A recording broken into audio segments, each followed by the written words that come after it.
जनाब अतीक अहमद साहब ward number 145 से जनाब मोहतरमा खैरुनी साहिबा और हमारे भाई उर्फ राजू साहब, मैं सबसे पहले आप तमाम का शुक्रिया अदा करता हूं कि आपने पिछले विधानसभा के चुनाव में मजलिस इत्तेहादुल मुस्लिमीन के उम्मीदवार को 42,000 वोट देकर उनकी तायीद का ऐलान किया और मुझे यकीन है कि इंशाअल्लाह ताला जो इतनी बड़ी तादाद में आपने वोट दिया है वो मुस्तकबिल में हरगिज़ रायगा नहीं जाएगा। और मुझे यकीन है कि आइंदा विधानसभा के चुनाव में यहाँ की आवाम, मानपुर शिवाजी नगर की आवाम मजलिस इत्तेहादुल मुस्लिमीन के एमएलए को मुंतखब करके रहेगी। ए भाई ए भाई ए भाई ए भाई ए भाई, ये किसको मत बोलो, छोड़ दो ना, छोड़ दो। अब आप आराम से बैठना, आराम से कर रही सुनिए। हम आपसे मोहब्बत है, आपसे भरोसा करके आपको यहां तक बुलाए। अब आप हमारी बात सुन भी लीजिए और वो ये भाई खुद जाओ, ये बच्चों को ऊपर लो, ये बच्चों को ऊपर लो, छोटे बच्चों को ऊपर लो, ये छोटे बच्चे ना। अभी आप सुनिए हमारी बात को। देखो, ना उद्धव ठाकरे, ना देवेंद्र फडणवीस, ना अजीत पवार, ना शिंदे, ना किसी कांग्रेस के नेता को इतना करीब आने देते आपको। हमारा आपका दिल का कनेक्शन है और अखिलेश यादव भी आए तो इतना करीब आने नहीं देते। तो अभी हमारी बात सुनिए आप। ये छोटे बच्चों को ऊपर लो, छोटे बच्चों,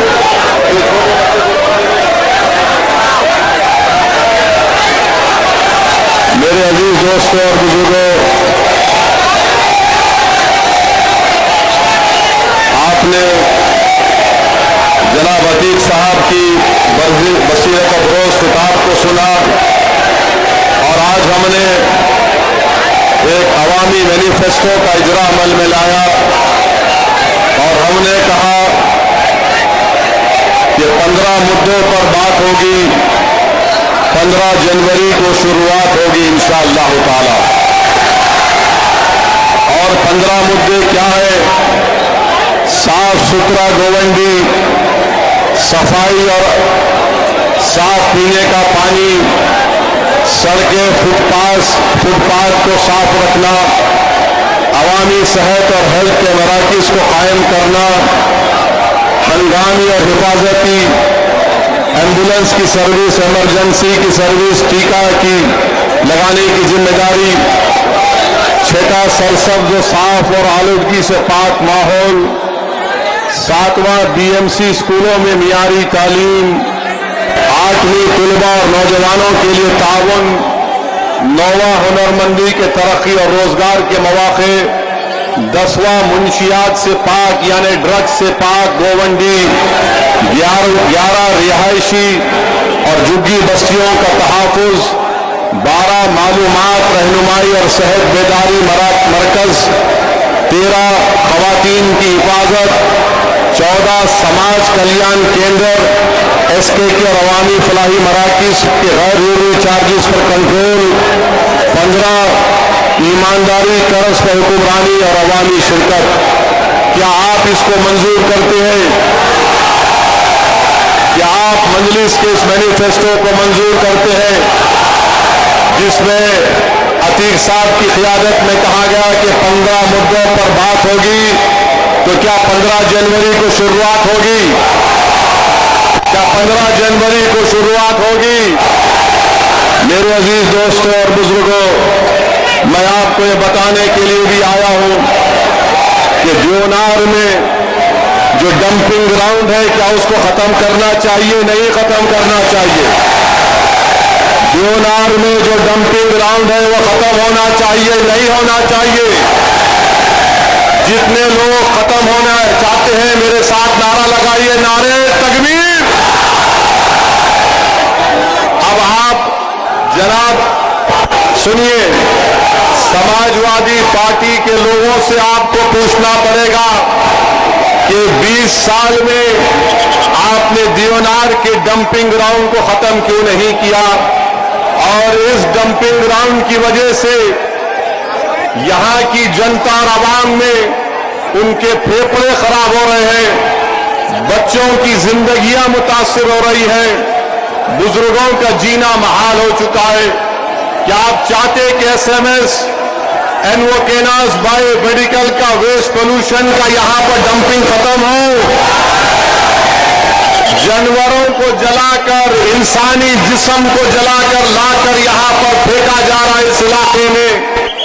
आप देख चुके हैं कि इतने वर्षों से आपने समाजवादी पार्टी को कामयाब किया, उनके कारपोरेटर्स को, अराकीन बल्दिया को कामयाब किया, उन्होंने इस मसले का हल तलाश नहीं किया। मैं आपको बताना चाह रहा हूं, आप मजलिस के कारपोरेटर्स को कामयाब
सुन जाओ, बच्चे को ले लो, बच्चे को ले लो, हाँ ले लो, आ जाओ बेटा, आ जाओ, आ जाओ।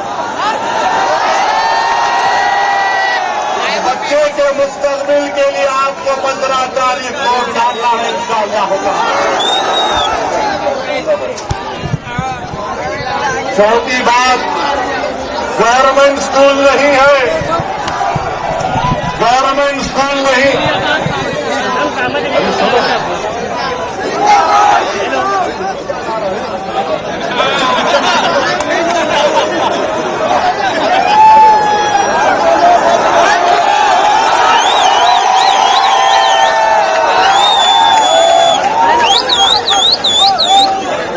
गवर्नमेंट स्कूल नहीं है।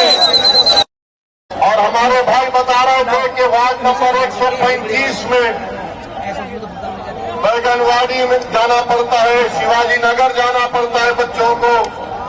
एक भी बीएमसी का स्कूल वार्ड नंबर 135 में नहीं है और महाना 900 रुपये खर्च करना पड़ता है।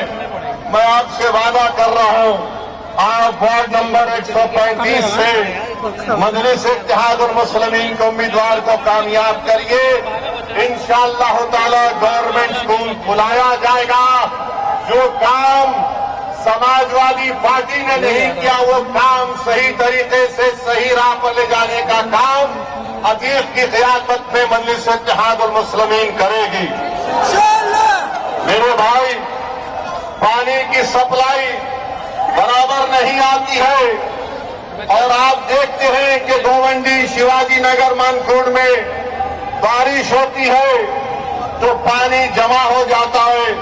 मैं आपसे वादा कर रहा हूं कि इंशाअल्लाह ताला मजलिस के कारपोरेटर कामयाब होंगे तो पानी की सप्लाई भी सही होगी और बारिश में पानी जो जमा हो जाता है उसके निकासी का इंतजाम किया जाएगा। रोड नहीं है, ट्रैफिक की वजह से गोवंडी, बैगनवाड़ी, शिवाजी नगर में ट्रैफिक जाम हो जाता है। जिस तरह इन्होंने आपको तकालीफ दी है, अगर आप 15 तारीख को निकलकर पतंग के निशान पर बटन दबाकर पोलिंग बूथ पर जाकर ट्रैफिक जाम कर देंगे तो इंशाअल्लाह ताला मजलिस यहाँ की मसाइल को हल करेगी। समाजवादी के कॉर्पोरेटर्स को आपने मौका दिया मगर उन्होंने कुछ नहीं किया। और जनाब अबू आसिम ये कहती है कि मजलिस अगर लीडरशिप को बनाने की बात करती है तो समाजवादी पार्टी के यहाँ के मुकामी एमएलए साहब बोलते हैं कि पाकिस्तान चले जाओ। सुनो अबू आसिम साहब,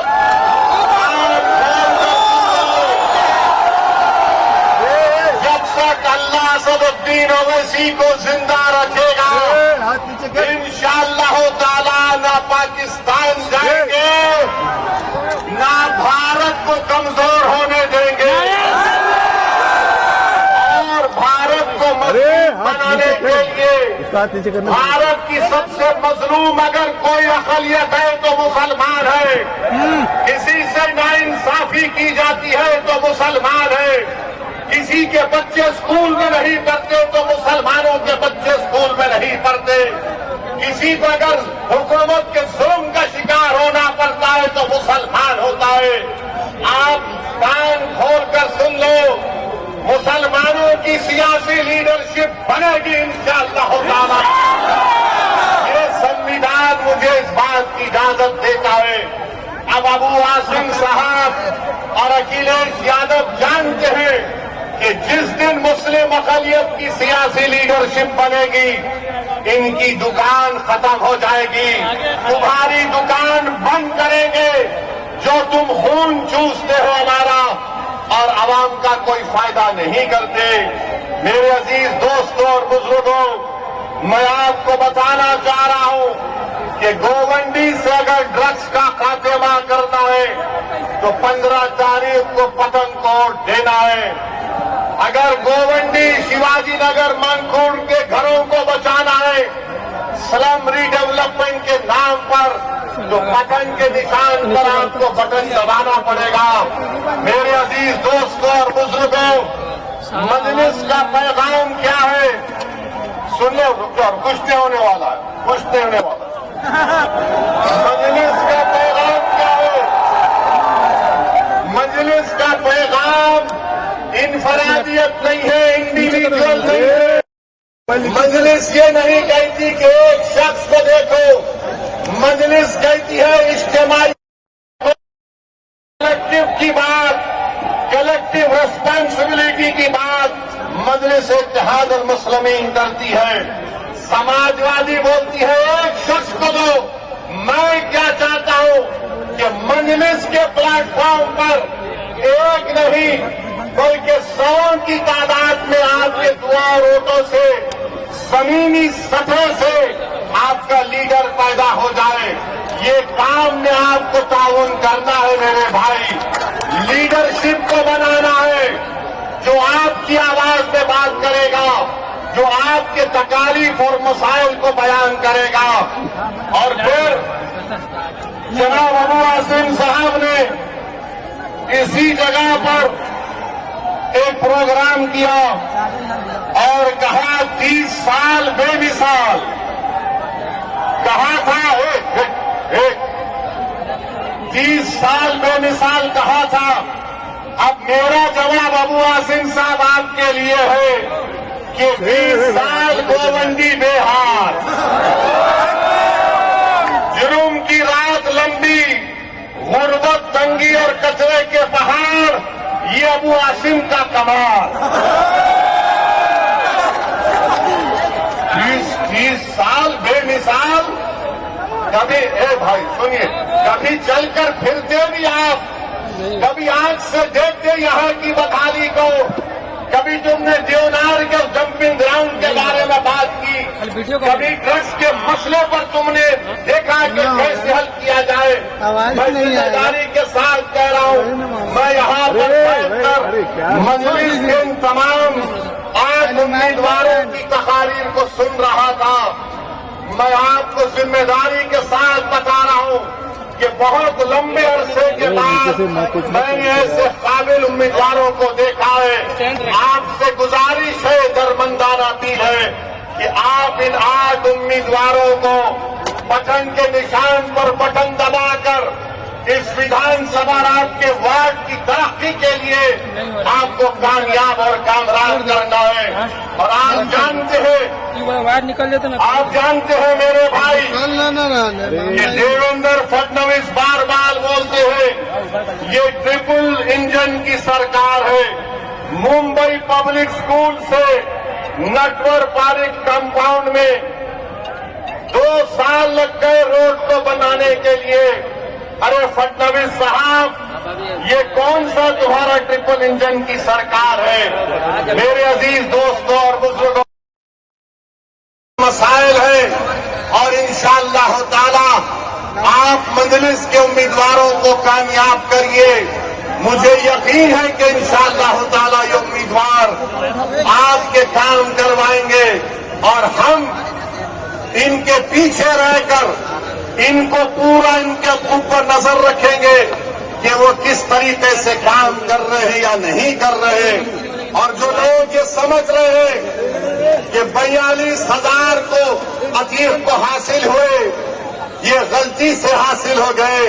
अबू आसिम साहब, मैं आपको बता रहा हूं, हमसे थोड़ी कोताही हो गई। अगर असदुद्दीन ओवैसी रोडों पर चल जाता तो तुम हार जाते।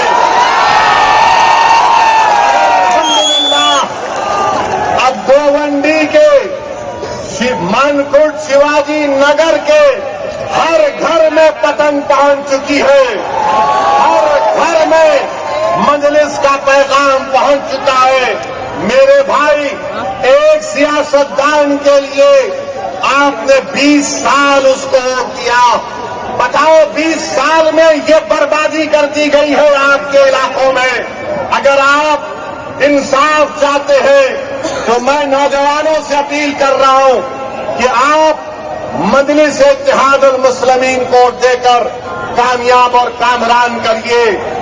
और दूसरी बात यह है कि अभी हम सुन रहे हैं, मेरे भाई, ए भाई सुनो, रुक जाओ थोड़ी देर, आई लव यू।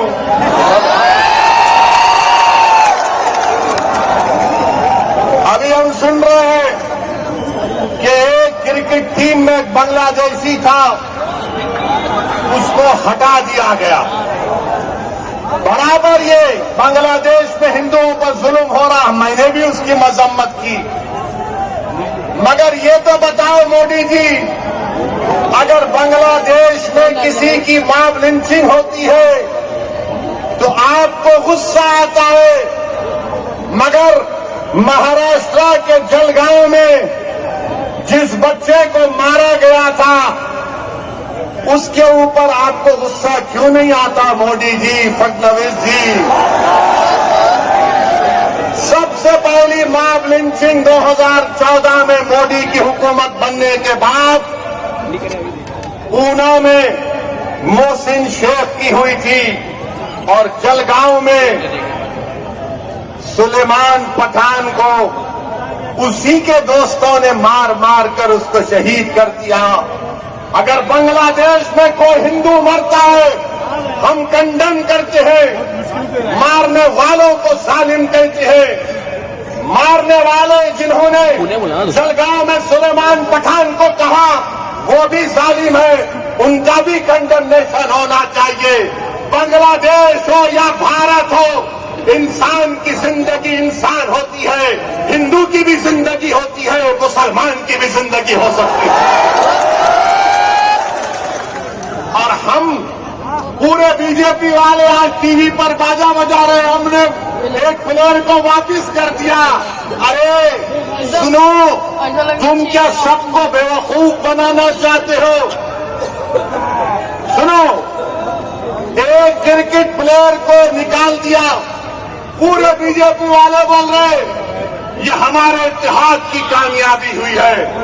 अब सुनो भारत की जनता, खासतौर से भारत और महाराष्ट्र के हमारे हिंदू भाई बहनों से कह रहा हूं, तुम एक क्रिकेट प्लेयर के कैंसलेशन पर तुम मिठाई बांट रहे हो तो नरेंद्र मोदी से पूछो इस साल मोदी ने बांग्लादेश को 120 करोड़ रुपए दिए नहीं दिए, बताओ मेरे को।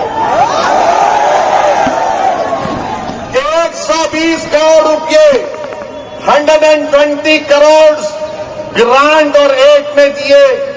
1160 मेगावाट की एनर्जी भारत से बांग्लादेश को जाती है। और सुनो हमारे हिंदू भाई बहनों, मोदी ने 10 साल में बांग्लादेश को लेटर ऑफ क्रेडिट कितना दिया? $8 बिलियन। $8 बिलियन। और तुम असदुद्दीन ओवैसी को गाली देते हो। सुनो, मैं किसी मजहब का खिलाफ ना कभी रहूंगा इंशाअल्लाह ताला, मगर अगर मजलूमों से इंसाफ का मुतालबा करना, अगर मोहसिन शेख के कातिलों को सजा दिलाने की बात करना, अगर जलगांव के सुलेमान पठान खान को जिसके दोस्तों ने उसको मारा, उनको कफर किरदार तक पहुंचाने की बात करना अगर जुर्म है, तो खुदा की कसम जब तक जिंदा रहूंगा जुर्म करता रहूंगा। वो क्रिकेट प्लेयर की सुनो, वो क्रिकेट प्लेयर, वो टीम ने उसको 10 करोड़ में खरीदा। आपने बांग्लादेश को 120 करोड़ रुपए 2025 में दिए एड और ग्रांट में। 1160 मेगावाट पावर बांग्लादेश को भारत से जा रहा है। और 10 साल में मोदी की हुकूमत ने एलओसी दिया $8 बिलियन का। $8 बिलियन का। और तुम नफरत करते हो मुसलमानों से। मैंने पार्लियामेंट में खड़े होकर कहा था कि बांग्लादेश की हमारे हिंदू भाई बहनों की मंदिरों का तहफ्फुज होना चाहिए। आप पैसे दे रहे हैं और यहां पर बीजेपी के लोग, क्योंकि महाराष्ट्र का इलेक्शन है, महाराष्ट्र की और मुंबई की जनता को बोल रहे थे तो हमने एक बांग्लादेशी को भिजा दिया। अरे एक और को भिजाओ ना, जो मोदी की बहन बनकर दिल्ली में बैठी हुई है। क्या आप चाहते हो मोहतरमा बांग्लादेश जाए? आप चाहते हो बांग्लादेश को दे दिया जाए? तो लगाओ नारा, नारे तकबीर। मोदी जी सुनो, ये आवाज आ रही है, लेके जाओ, उसको निकालो, उसको पहुंचाओ बांग्लादेश। और दूसरी बात अभी खत्म नहीं हुआ मोदी के ऊपर। आज हमने देखा कि वेनेजुएला में ट्रंप ने अपनी फौज को भिजाकर वहां के एक जमहूरी तौर पर मुंतखबशुदा सदर को एक मुल्क से, उसी के मुल्क से उठाकर अमेरिका लेकर चले गए। नरेंद्र मोदी जी, अमित शाह, देवेंद्र फडणवीस, जब ट्रंप अपनी फौज को भिजाकर वेनेजुएला से कदमी को उठा सकता है, जब सऊदी अरब यमन में मुखल्ला के पोर्ट पर बमबारी कर सकता है, मोदी जी हम आपको कह रहे हैं, आप पाकिस्तान में भिजाकर जो मुंबई की सड़कों पर साजिश करने वाले 9/11 के जालिम लोग हैं, चाहे वो मसूद अजहर हो या फिर लश्कर तैयबा का वो जालिम शैतान हो, मोदी जी 56 इंच का सीना है तो भिजाकर उठाकर लाओ। अगर ट्रंप कर सकता है तो क्या आप कम है? जब ट्रंप कर सकता है तो आपको भी करना पड़ेगा, क्योंकि मोदी ने कहा था अब की बार ट्रंप सरकार। तो मेरे भाई, मुझे मालूम कि आज के इस भाषण के बाद टीवी चैनल के लोग मसरूफ हो जाएंगे। ओवैसी का एक और भड़काऊ भाषण। अरे जालिमों सुनो, किसी शायर ने अच्छा कहा था कि तुम्हारी सोच के सांचे में ढल नहीं सकता,